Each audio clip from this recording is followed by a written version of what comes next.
Welcome back to One More Mana. My name is Derik, and today we are finally getting into the top 5 most bro-worthy cards from March of the Machine.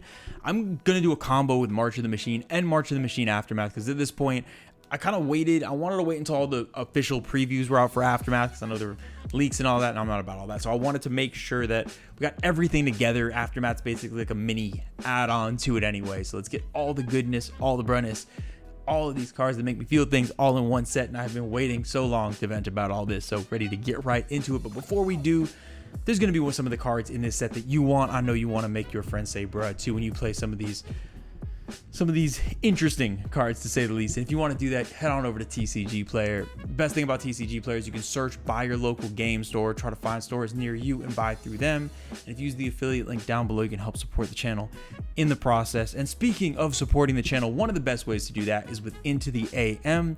You can look good and feel good while you play Magic. And normally we have our weekly message from Kennethy the Heathen. And I'm really sorry to say this, but Kennethy the Heathen did not record a message for you all. And it's not because he has anything against y'all. He couldn't be here this week, so he left me a note to read to you all, and I have it right here. So it says, "Hello, I am Kennethy the Heathen. Please hold back your tears. I hope you have tissues ready in the sadness that you will feel that you cannot see my beautiful face. And on top of that, you are stuck looking at Derik for the next 10 or so minutes. Talk about rubbing salt in the wound. Something about screaming in space and dripping. P.S. If you don't get me my top-notch beard oil, I will not return for these little video clips. This is not a threat, it's a promise. Stay beautiful, y'all." So, thank you, Kennethy. We will definitely get your demands taken care of and get you back on here, because you know beauty better than any other. But speaking of beauty, make sure you rock that Into the AM. Use the affiliate link on the screen. You can get a discount and you can help support the channel in the process. All kidding aside, it's super comfy, looks good. It is a wonderful way to feel good while you play this game that we all love. And the last way to both support the channel and just something awesome is Original Magic Art is again doing a Kickstarter, and this time with the beautiful art of Johannes Voss. There is so many beautiful playmats that you can get. It is an awesome opportunity. I'm a sucker for playmats. I know a lot of players are, just want to get their hands on their favorite art. This is a great way to get some of your favorite art on a playmat. The link will be down below. Like I said, you use that to support the channel, support that Kickstarter, and get some of these awesome playmats out into the world. Now let's get into these top 5 most bro-worthy cards. Now I'm going to cheat a little bit. Aftermath literally just came out. I think official previews finished like a day or two ago. So I am going to do an honorable mention, and then I'll get into the cards that make me say, bro, the cards that make me feel something, whether it's positive, negative, or literally just everything in between. Now, so the honorable mention for this list is going to be Nissa Resurgent Animist. This is one of those cards, and I feel like in every set, there's a card that obviously, just being serious here, the Magic community is undefeated at just knowing exactly how much of an impact a card is going to have. Bootlegger Stash is just running rampant through playgroups, making games unplayable because it dominates so much. I've heard rumors that if you don't say a prayer or chant to Nyx Bloom Ancient before a game, you'll just get smacked in the back of the head by a tree branch. And I can't confirm or deny that, because I am too afraid to not say said Nyx Bloom Ancient chant before any game, because I know better. We know how cards work. We're a Magic community. We don't get things wrong. That's what I feel like about Nissa. I see this and I'm absolutely terrified. And we'll see how wrong I am about it in a few weeks. But this seems incredibly powerful. It's a Lotus Cobra basically mixed with an Elf or an Elemental tutor. So when Elf decks is broken, in Lands decks you get to tutor for Elementals, which a lot of the time are the most powerful cards in these Lands decks. Seems absurd. It seems absolutely absurd, and when you play this, it's going to get a full table wide bruh, as in we need to remove this, or whether it's the mana value or the tutoring it's doing, one of them is going to end the game, and bro, you need to take care of it before stuff gets too scary too fast. Now at number 5, we will finally get into this official list, and the number 5 most bro worthy card in this set is City on Fire. Bro, what were they? Look, I don't know who, and I actually do want to know who. I would love to have a conversation. Who saw Fiery Emancipation and was like, you know what? Not enough. I remember when Fiery Emancipation was printed and it was just triple damage, how mind-blowing that sentence was, and thinking that this is going to be kind of Red's Craterhoof, Red's thing to just end games. And I will say 6 mana value is a lot. It hasn't been as kind of rampant as I expected it to be, and maybe City on Fire is the answer to that. But bruh, whoever decided, let's make Fire Emancipation basically free in token decks, which, you know, Red's decent at making tokens, but just, it's so scary. This is going to be one of those cards that I love what it brings to Red, in that it is that game ender that it needs, but at the same time, Red, did it have to cost no mana? Yeah.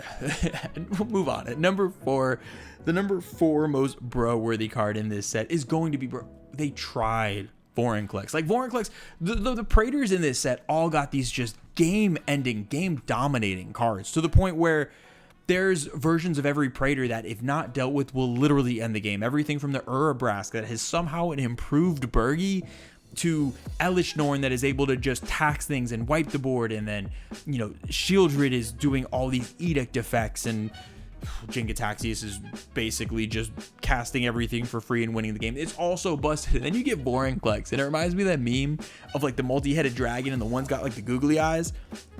Because Vorinclex, it enters, you get an Armillary Sphere, and you get 2 forests to your hand. I was literally playing this in a Commander game tonight, and it was just so, look, the art is awesome, and I love it, and I'm so happy. Like, genuinely, like, it's a mix. It's a very multi-dimensional, bro. It's the first bro where it's like, bro, you tried Vorinclex, but the other part is like, bro, I can finally play Vorinclex in a deck and not feel bad about it, because this thing is not very good. I played it earlier. I got my forest to hand. The first mode, I milled 10. I had 2 good hits off of it, but it still felt underwhelming for 10 mana. My 7+1 counters got thrown onto a Lotus Cobra, and it never even made it to the last mode because I died. It's Vorinclex, you're not good, but you're beautiful, and I love you. So, bro, I'm happy that it's not too broken, and I don't feel bad about playing it. But compared to the other Praetors, yeah, it was a little bit nerfed, maybe a little bit too much. Now, the number 3 most bruh-worthy card in this set is going to be a thematic bruh in Chrome Host Seed Shark. This card is... There's cards throughout Magic where we have universes beyond, but there's also cards that kind of represent things outside of Magic. One of the most famous being Shark Typhoon, obviously just being a reference to Sharknado. But this is like a Phyrexian shark from Sharknado, and this has me thinking, let's just get weird now, because if we're just going to be mixing things, why don't we mix universes beyond with the universes within? Like, get Frodo, just drip that mother effer in Phyrexian oil and just have him be all Phyrexianized. Why doesn't Frodo have like 4 robot arms coming out of his back? Why do take Rick from The Walking Dead? Maybe he's feeling a little freaky. Have him join the Rakdos cult. This is the type of stuff I want, and let me tell you, if we're gonna get weird, let's just get the weirdest possible, because one day it is not unheard of to maybe we have a Simic Teletubby just running Legacy. It's bound to happen at this point. If we don't just dip a toe in, let's dive all in and let's see how weird we can get. And I feel like this is the first sign of that. So, bruh, I'm ready to get weird. Now, in the number two most bro-worthy thing in this set, we're going to talk about freeloaders here for a second, and just the freeloaders that are in this set to a point where it's bothersome. And the number one that just I have a problem with you is Maverin. You are just completely freeloading off of Ghalta in Maverin. You are just riding a giant T-Rex. Galta's just running around eating everybody, just chomping off heads, body parts, throwing people around. And Maverick's just sitting on the top like you're riding a dinosaur who's just eating people. You're literally just poking them. You basically got a toothpick in your hand after they're already dead, literally contributing nothing. I know what y'all might be thinking. Well, what about Borborygmos and Fibblethip? And don't y'all try my friend Fibblethip like that. Because, you know, the quiet ones, those are always ones you got to be most scared of. Fibblethip acts scared and just disappears and all this. You know Fibblethip has hands, and you do not disrespect the Thip. He will just start swinging. I guarantee he takes people out. In those battles with Borborygmos and Fibblethip, Borborygmos is like throwing boulders and lands. Fibblethip's the one doing the real damage. Yeah, watch out. Respect the Thip. But getting back to Maverin and Ghalta, disrespect Maverin all you want. Because not only that, but like from my understanding in Ixalan, like the vampires are kind of a-holes anyway. So you have this douchey vampire just taking all the credit from this giant dinosaur. And then when you look at the alternate art I have on screen, it's like immortalized in a coin. Like, bruh, you didn't do anything to deserve that. It's all Ghalta. Honestly, the coin should just be Ghalta, and then maybe in like very fine text in the outside be like, oh, also Maverin was there. That's all it is, bro. You're taking credit. You don't deserve it. Shout out to Ghalta. Shout out to Fibblethip. But Maverin, not a big fan. Now, let's go to the number one most bro-worthy card in this set. And this is an excited bro, a happy bro. It was just I love to see it. And it's Filter Out. You might be kind of wondering why is this card so exciting? I really love what this does. I really dislike creature board wipes in Commander. I used to play a lot of them, but it feels like they slow games down to just a crawl. It feels like so many times you want to slow down what's all happening. Someone gets off to a fast start, you creature board wipe, and it just shuts everybody's deck down. For the longest time, I've loved River's Rebuke for this reason, because you can kind of target it. But I really like what this does.